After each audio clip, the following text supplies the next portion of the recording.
હવે બેઝિકના પ્રબળતા ચડતા ક્રમમાં ઉતરતા ક્રમ એવું બધું પૂછશે, બરાબર છે? તો બેઝિક પ્રબળતાના પ્રમાણે આપણે ચડતા ક્રમમાં ગોઠવવાનું છે. પહેલું છે એનિલિન, પછી છે પી નાઇટ્રો એનિલિન, પછી પી ટોલ્યુઇન. ઓકે, જ્યારે પણ એનિલિનવાળું પૂછે ને તો યાદ રાખવાનું, આમાં સૌથી પહેલાં તો જે મોટું દેખાય છે ને કયું મોટું દેખાય છે? પી નાઇટ્રો એનિલિન. પી નાઇટ્રો એનિલિન. ઓકે, આ ત્રણ વસ્તુ આપેલી છે ને આમાં સૌથી પહેલાં આવશે એનિલિનવાળું. કયું આવશે? એનિલિનવાળું. યાદ રાખવાનું, આ બંને એનિલિન છે, એનિલિન. અને બંનેમાંથી મોટું કયું છે? આયુ. પી નાઇટ્રો એનિલિન. તો આયુ પહેલું લખી દેવાનું. ઓકે, પછી બીજું એનિલિન લખી દેવાનું. બીજું એનિલિન લખ્યું, પછી ત્રીજું જે રહ્યું એ લખી દેવાનું.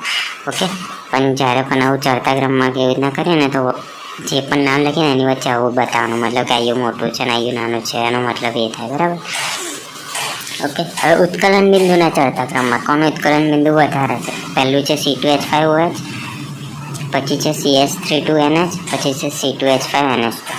ઓકે, તો સૌથી પહેલાં તો આજે C2H5 છે ને એ છેલ્લા રાખવાનું. ઓકે, આમાં યાદ રાખવાનું. આની સિવાયનું જે છે ને એ પહેલાં લઈ લેવાનું. તો આયુ જે છે ને CS32 એ પહેલાં હું લઈ લઈશ.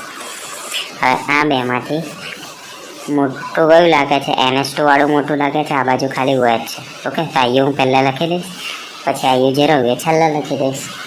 ઓકે, ખાલી યાદ રાખવાનું છે કે આ અહીં લખવાનું આવે. હવે પાણીતાના દ્રાવ્યતામાં એટલે કોણ વધારે દ્રાવ્ય છે? ઓકે, તો C6H5NH2, C2H5 અને C2H5. અહીંયા આગળ પણ C2H5 બે વાર છે. અહીંયા આગળ કેવું બે વાર હતા તો આપણે પાછળ રાખ્યા હતા, એટલે અહીંયા બે વાર છે ને તે પણ એને હું પાછળ રાખીશ. તો એની સિવાયનું કયું છે? C6 વાળું. તો આયુ મેં પહેલાં લખી દીધું. ઓકે, હવે બેમાંથી હું પહેલાં કયું લખીશ? અહીંયા NH છે ને અહીંયા NH2 છે. અહીંયા NH છે ને અહીંયા NH2 છે. અહીંયા આગળ આપણે NH2 પહેલાં લખ્યું હતું ને OH છેલ્લા લખ્યું હતું, પણ અહીંયા આગળ સેમ છે NH. તો જે 2 વાળું છે ને એ પહેલાં લખવાનું આની અંદર. અરે સોરી, જે સાદું છે ને એ પહેલાં લખવાનું, પછી 2 વાળું છેલ્લા લખવાનું. અહીંયા આગળ NH અને અહીંયા OH બંને અલગ અલગ હતું ને એટલે આપણે પહેલાં NH2 પહેલાં લખ્યું હતું ને પછી OH લખ્યું હતું. પણ અહીંયા આગળ NH સેમ છે એટલે કે જે સાદું NH છે એ પહેલાં લખવાનું, પછી 2 વાળું લખવાનું. જે એસિડ પ્રબળતાના ચડતા ક્રમમાં એસિડ પ્રમાણે કયું વધારે છે? પહેલું છે પ્રોપેનેકોલ, પછી 2,4,6 ડાયનાઇટ્રોફિનોલ, 3 નાઇટ્રોફિનોલ, 3,5 ડાયનાઇટ્રોફિનોલ, 4 મિથાઇલફિનોલ. હવે આ બધામાં છે ને પહેલાં વચ્ચે અલ્પ વિરામ છે, બરાબર?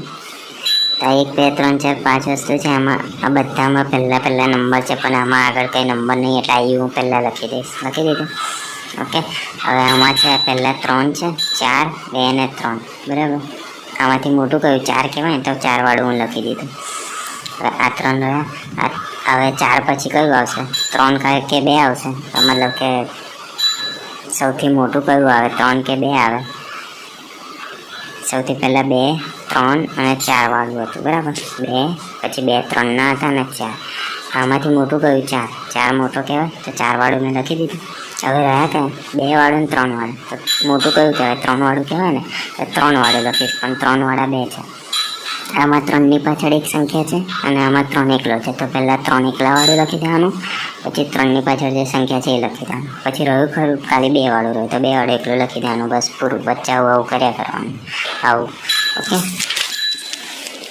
હવે બેઝિક પ્રવર્તાના ચડતા ક્રમમાં તો C6H5NH2 આપી દીધું છે, C6H5NCH32 અને C2H5 3NH. ઓકે, તો આની અંદર યાદ રાખવાનું કે જ્યારે પણ C6H5 અને C2H5 વાળું આવે તો સૌથી પહેલાં C6H5 વાળું જ આવે. ઓકે, તો C6H5 2 વાર છે, તો પહેલાં કયું લખીશું? તો કે આમાં NH2 છે ને આમાં CH3.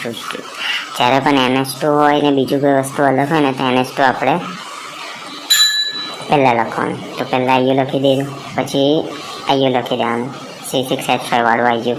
ઓકે, પછી રહ્યું કયું? આ જ રહ્યું તો આયુ છેલ્લા જ આવવાનું, સિમ્પલ. હવે પાછું C6H5NH2 છે, C6H5NHCH3 છે અને C6H5CH2NH2 છે. આ 3 C6H5 છે. તો આમાં સૌથી પહેલાં NH2 વાળું શોધવાનું, NH2. અહીંયા આગળ પણ NH2 છે, પણ એની આગળ કશુંક છે એટલે આપણે સાદું NH2 વાળું પહેલાં લખી દેવાનું. ઓકે, પછી આ બેમાં પહેલાંમાં અહીંયા NH છે ને અહીંયા CH2 છે, અહીંયા NH છે ને અહીંયા આગળ CH2 છે. તો NH વાળું પહેલાં લખી દેવાનું, પછી આયુ છેલ્લા. તો આવી રીતે યાદ રાખવાનું છે ચડતો ક્રમ. ઓકે.